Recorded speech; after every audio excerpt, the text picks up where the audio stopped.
The living organisms are different from non-living things because they have capacity to respond to change in the environment.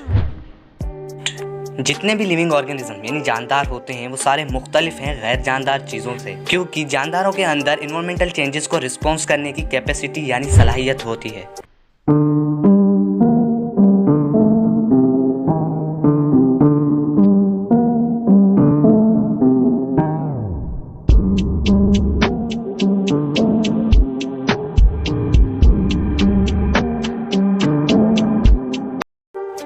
The response of the organism is adaptive, that is, it enhances the probability of an organism to survive and reproduce.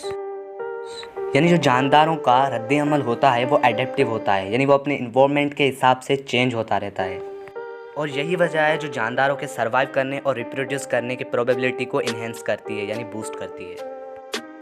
One of the most important ways of adapting to environmental change is behaviour, यानी environmental changes को adapt करने का जो सबसे important तरीका होता है वो होता है बिहेवियर, जिसको हम अपने इर्द गिर्द अपने इन्वायरमेंट के हिसाब से चेंज करते हैं। Behaviour means the response of an organism to stimuli, यानी बिहेवियर का मतलब होता है किसी ऑर्गेनिज्म का किसी स्टिमुलाई किसी मुहर्रक की तरफ रद्द अमल। The nature of behaviour, behaviour of organisms in response to stimuli, यानी जानदारों का किसी भी स्टिमुलाई किसी मुहर्रक की तरफ रद्द अमल देने का रवैया।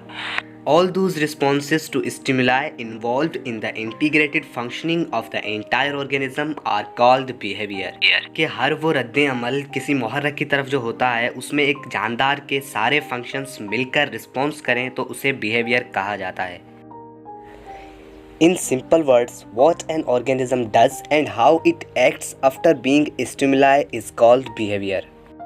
कि अगर आसान लफ्ज़ों में कहें तो एक जानदार क्या करता है और वो किस तरह रद्द अमल देता है किसी मुहर्रक के कांटेक्ट में आने के बाद, उसको बिहेवियर कहा जाता है। An organism has ability to respond to stimuli may vary from relatively simple action as an order of food.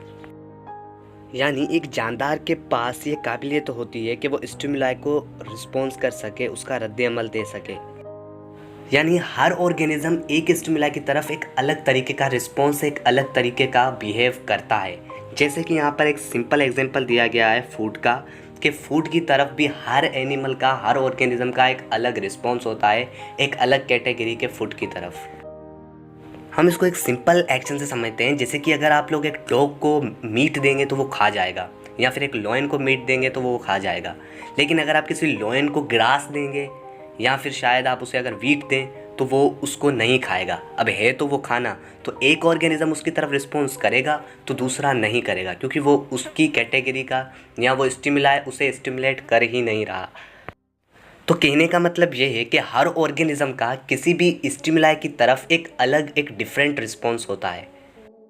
In this sense a bacterial cell behaves by moving toward higher concentrations of sugar, यानी एक bacterial cell जो होगा वो हमेशा higher concentration of sugar यानी जो sugar की ज़्यादा मिकदार होगी उसकी तरफ मूव करेगा, क्योंकि वो शुगर उस बैक्टीरियल सेल के लिए एक स्टिमुलाई का काम कर रही है।